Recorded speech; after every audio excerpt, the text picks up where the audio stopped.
Halo. Oh. Live sambil assist feeding.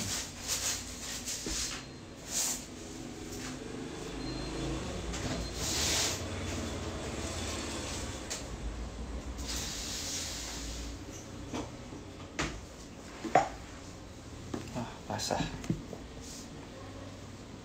Hai. Ini saya sambil assist feeding. Kalau ada pertanyaan tentang All Python, tanya aja.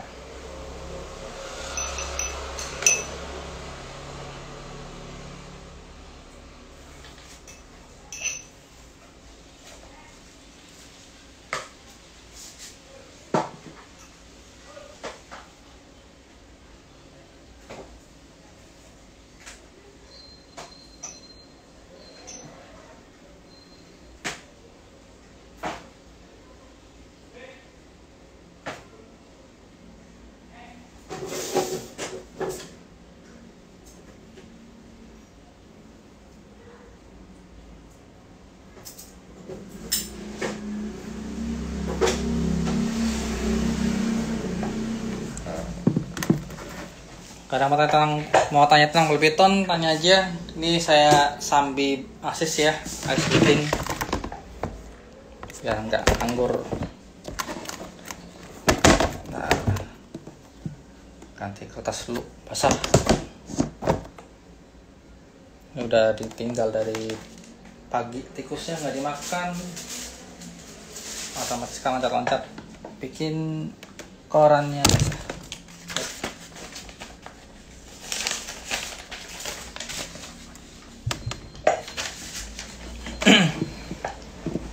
Sore. Oh, jangan manggil suhu dong, ketinggian. Masih belajar juga. Ini kemarin sebenarnya minggu kemarin itu, minggu sih, Sabtu kemarin ada 4 yang di assist feeding, cuman yang waktu lagi live kan cuma kelihatan 3 ekor. Ini salah satunya udah makan, maksudnya udah mulai makan sendiri. Ini masih ada 3 ekor yang belum makan. Jadi yang hari ini sudah mau makan tuh tadi super pastel nggak salah. Banyak.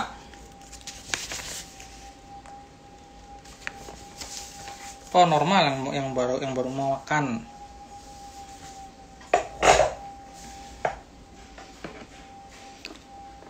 Yang ready cek lapas atau punya aku aja, Andre. Kalau ada minat kabari aja.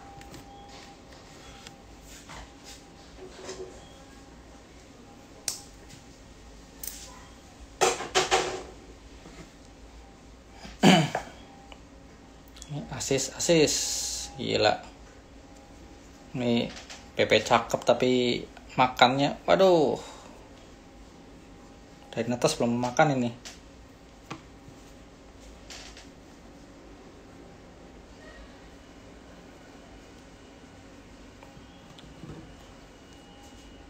Jadi kalau ditanya hal nggak enak dari breeding ball python ini, satu, waktu assist feeding. Karena bukan cuman ular aja yang ular yang stres, yang punya juga stres.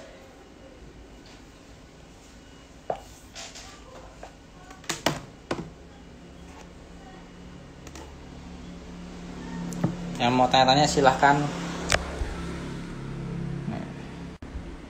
Sudah delete. Mau operasi ya? Kita lihat sepintas saja. Kita pas udah, kalau ini udah mas sendiri mulai project, baru saya kasih lihat. Ada yang mau tanyain nggak? Yang mau tanya tinggal tanya.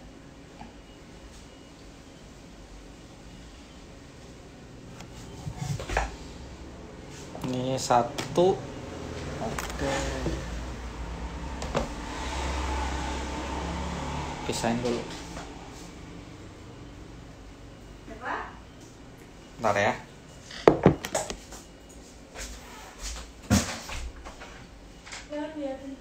Nah, kalau ini nyuapin.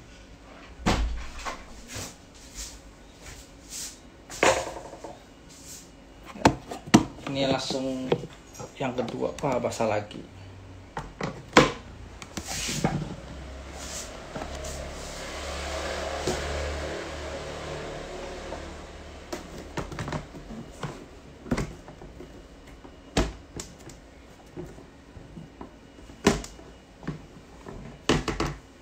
Super pastel. Female lagi ini, aduh.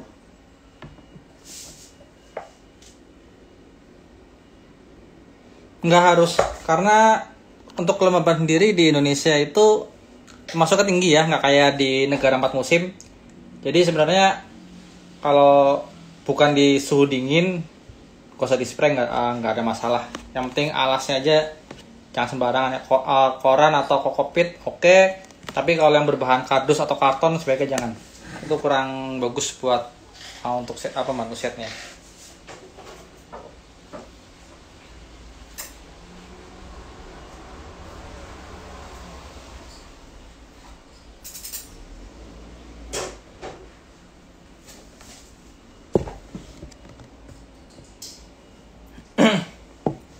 Jadi ya untuk gagal set sendiri nggak terlalu ini ya, nggak terlalu mengganggu.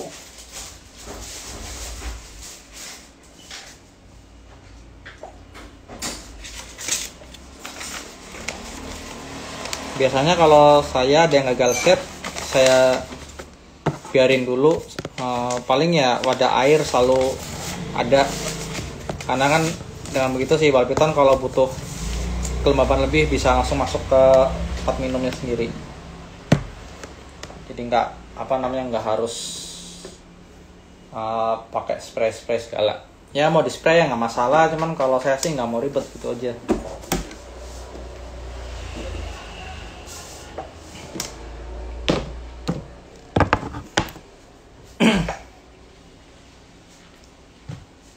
Ini ball python tuh mudah, serius mudah banget. Tapi dengan catatan belinya sehat ya.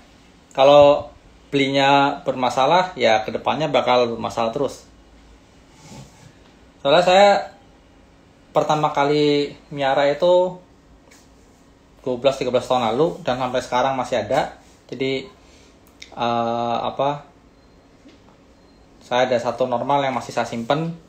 Sebenarnya udah lama, dulu itu pengen dijual, tapi kayaknya kok sayang aja gitu, ular pertama masih sehat banget juga ya, akhirnya simpen terus aja buat kenang-kenangan.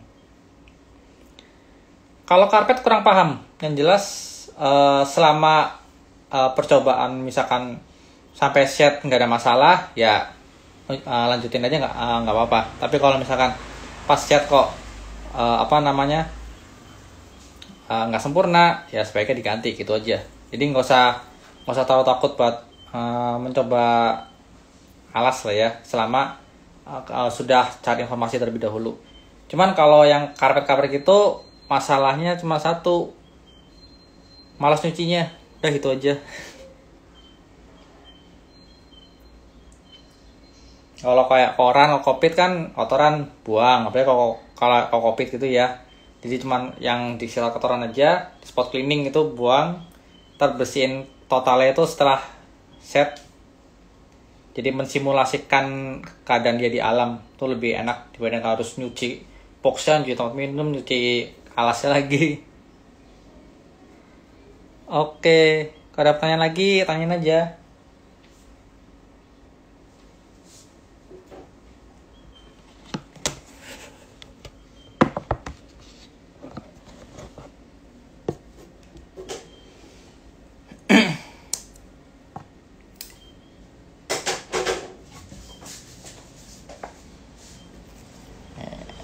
Super pastel belum mau makan.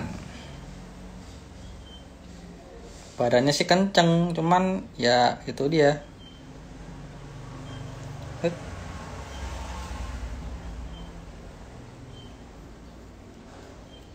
Aduh, berontak dia. Ini nyari posisi gini tuh stres ya.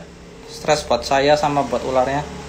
Jadi jangan hanya lihat wah ball python harganya mahal, belum ketemu dia model begini.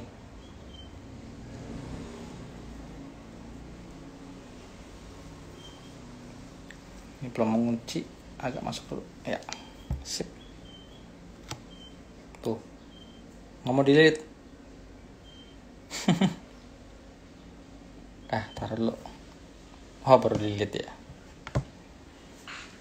Oke, sejauh ini doanya bagus, responnya 2 tahun 1,5 kilo.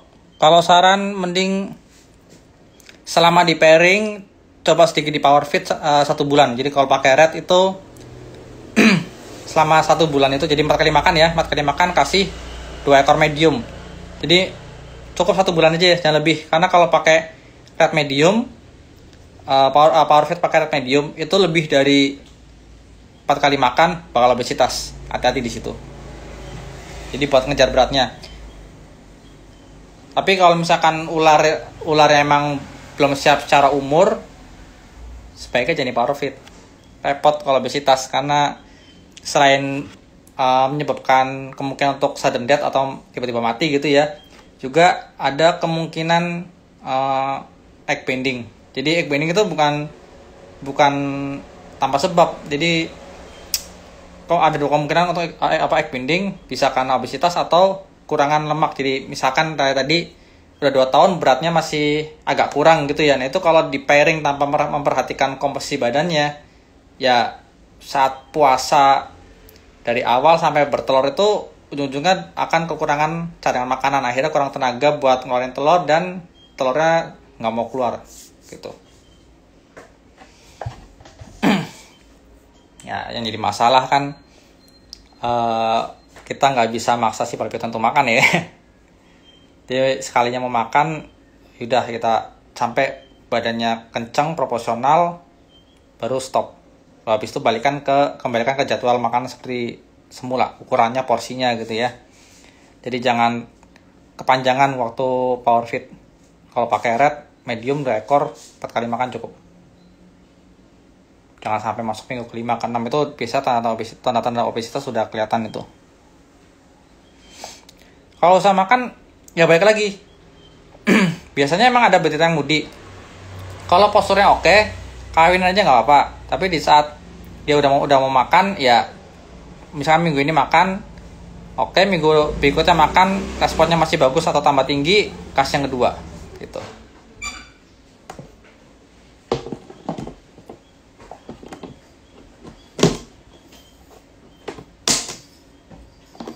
Jadi kita nggak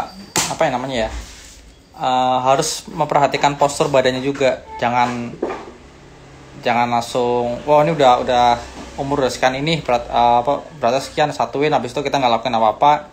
Nah itu hati-hati karena setelah musim pertama itu postur paling fatal dibanding berat. Karena ya misalkan sebelum di pairing itu beratnya 2 kilo. Nah setelah bertelur beratnya mungkin turun jadi 1,8 gitu ya. Nanti setelah beratnya 2 kilo itu posturnya nggak seperti waktu dia belum nelor. Maksudnya nggak seperti waktu sebelum disatukan. Jadi sama-sama 2 kilo cuman waktu dipegang beda gitu kalau habis telur. Itu yang paling fatal di situ. Karena cadangan lemak itu penting banget. Jadi kalau yang bagus nunggu perutnya badannya kencang baru di pairing lagi. Balik ke ke mata lebih tepatnya. Itu makanya rekomendasi handle sendiri semua. Jangan terlalu ngandelin orang saat lagi proses breeding.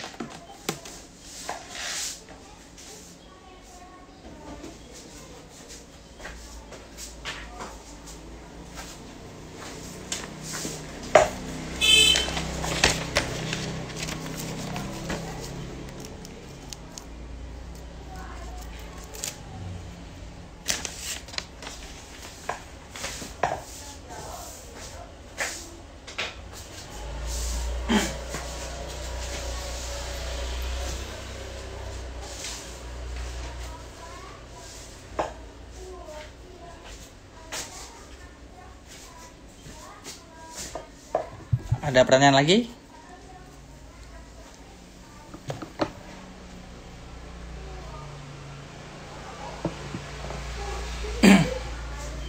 Ya soal makan itu emang menjadi masalah sendiri ya untuk beberapa orang yang nggak pernah kipal piton. Misalkan dari retik, dia biasa merah retik kan makannya kencang banget ke tong sampah gitu ya. Lalu beralih ke bal piton kok kayaknya dikit-dikit mogok, dikit-dikit mudi atau makannya kok cuma dikit banget apa kenyang gitu kan.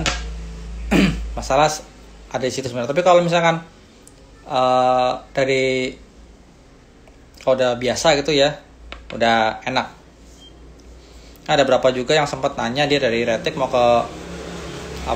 coba ke bal piton, ya itu tadi masalahnya mereka biasa ngasih red 2-3 ekor, cuma ngasih 1 ekor kok kayaknya gatel gitu.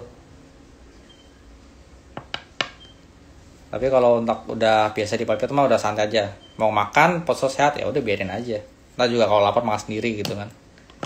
Karena mereka lebih tahu kapan butuh asupan nutrisinya.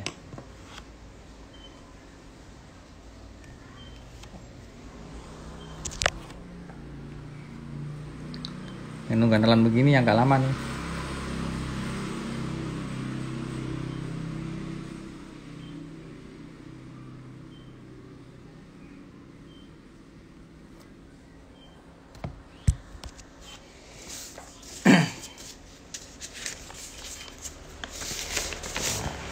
Nih, wajib catat-catat.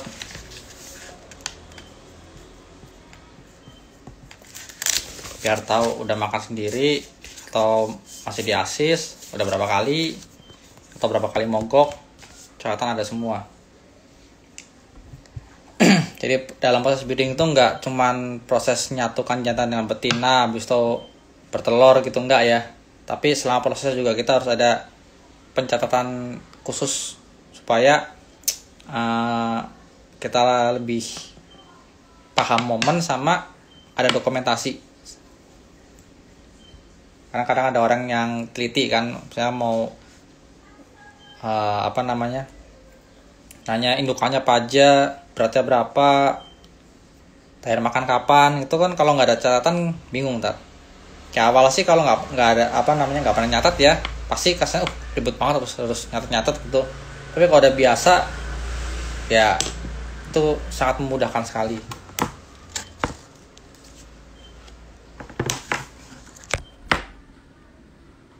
Ya tuh nelannya.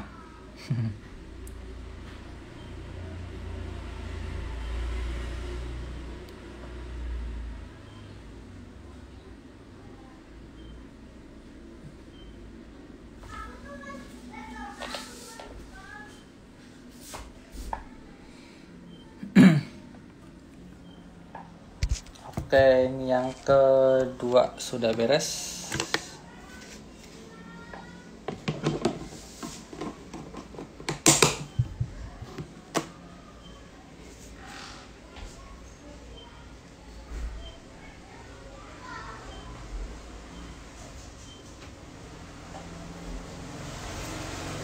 Ini juga belum makan sperma AV-nya. Halo.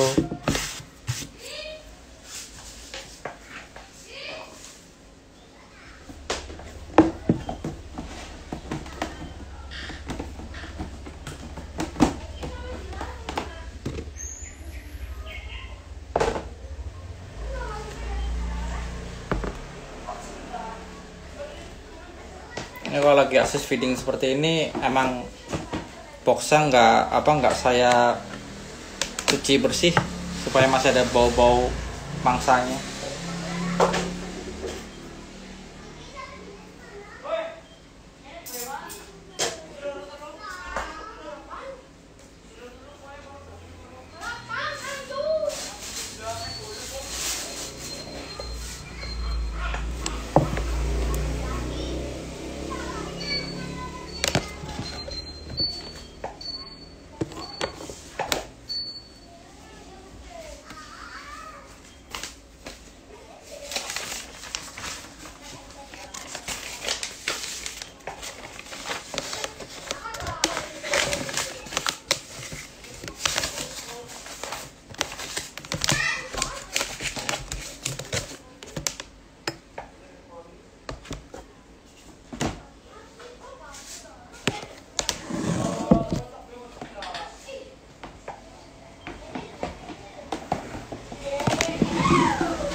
Ini kesannya agak kasar, ularnya juga berontak. Nih, kualitas asis begini nih.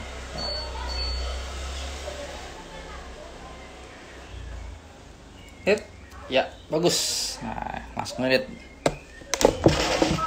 Oke, ini responnya bagus nih. Gak kayak yang dua tadi harus agak dimasukin sedikit dalam buat maksa nelen. Nah, ini langsung edit.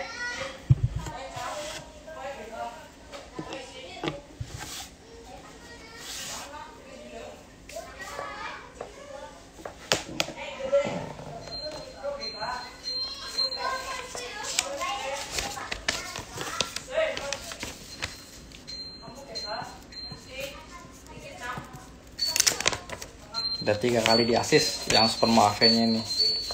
Email.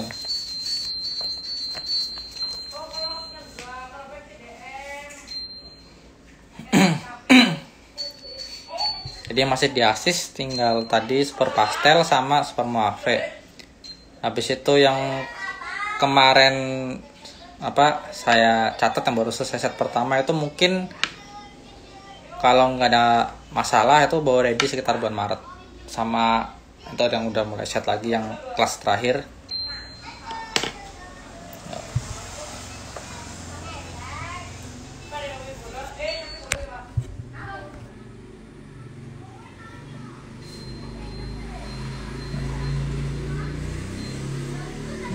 Nunggu begini nih yang lama nih, butuh kesabaran tinggi.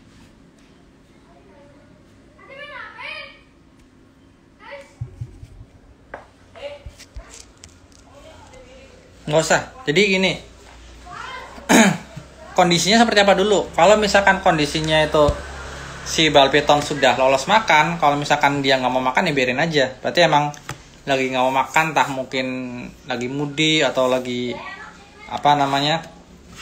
perutnya masih berasa penuh. Kan kita nggak tahu. Jadi selama udah lolos makan, dia nggak mau makan, ya biarin dulu aja gitu. Tapi kalau misalkan belum lolos makan, dia nolak makan, dihitung dulu udah berapa kali jaraknya. Jadi misalkan hari ini makan nih, minggu depan dia nggak mau makan, berarti hitung 1 kali nolak. Kalau 3 kali masih nolak lagi, yang keempatnya masih belum mau makan, baru di assist gitu. Tapi kalau misalkan hari ini nolak makan, minggu kemarin makan, minggu ini nolak makan, terus minggu depan makan, ya biarin aja. Tapi hitungannya tetap masih 1 kali makan ya.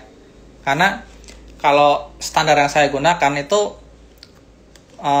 makan sendiri beruntun. Jadi 3 minggu 3 kali jadwal makan beruntun, dia makan sendiri, itu baru saya bilang ready.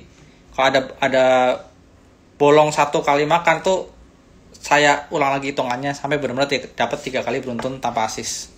Itu.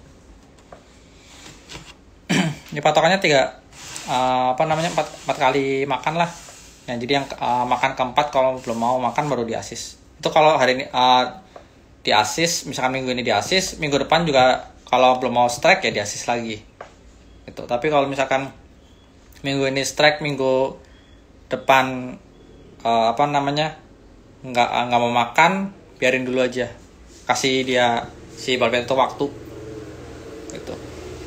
Ya, mungkin dia masih belum ada itulah sesuatu yang bikin dia nggak mood untuk makan gitu.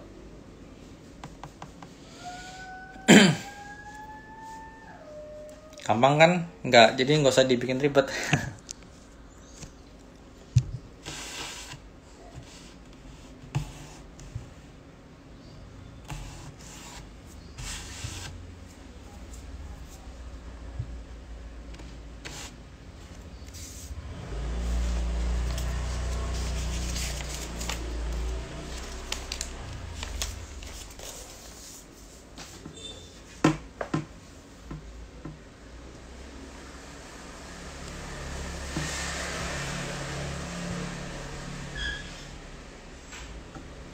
Oke, ini yang terakhir masih mencoba untuk menelan. Progresi.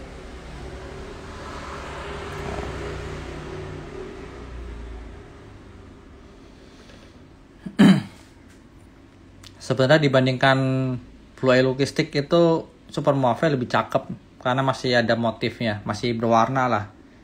Blue Eye Lucy itu gimana ya?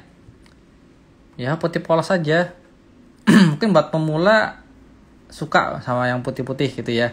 Tapi kalau udah mulai breeding diri, itu yang dicari malah motif.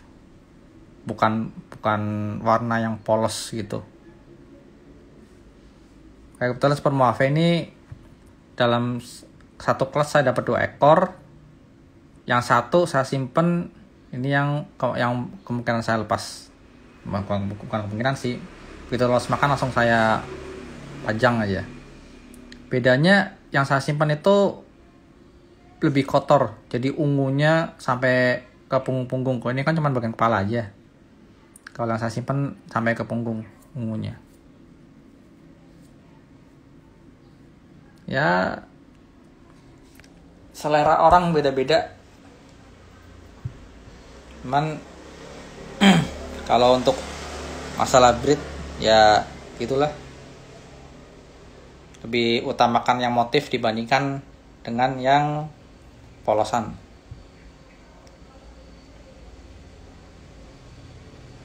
Gitu.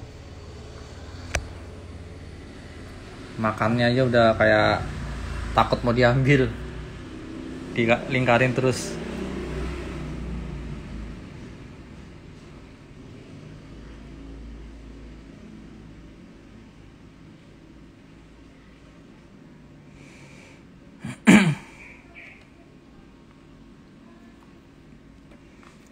Hari paling ribet atau paling sibuk buat saya itu sebenarnya hari Rabu, Selasa, Rabu, Kamis itu paling sibuk karena sebagian besar pasti buang kotoran. Lalu hari Sabtu jadwalnya makan.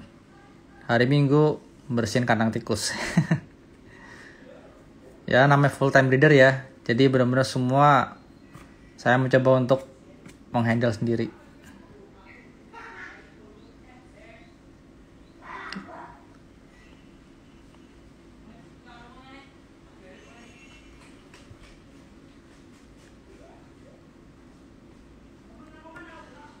Ada pertanyaan lagi sebelum ditutup? Udah selesai nelan juga.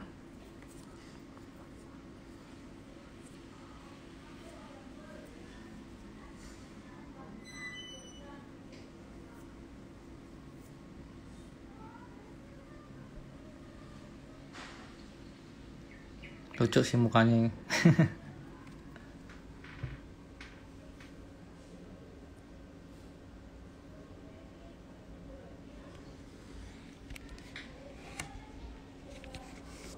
Ya gitu aja.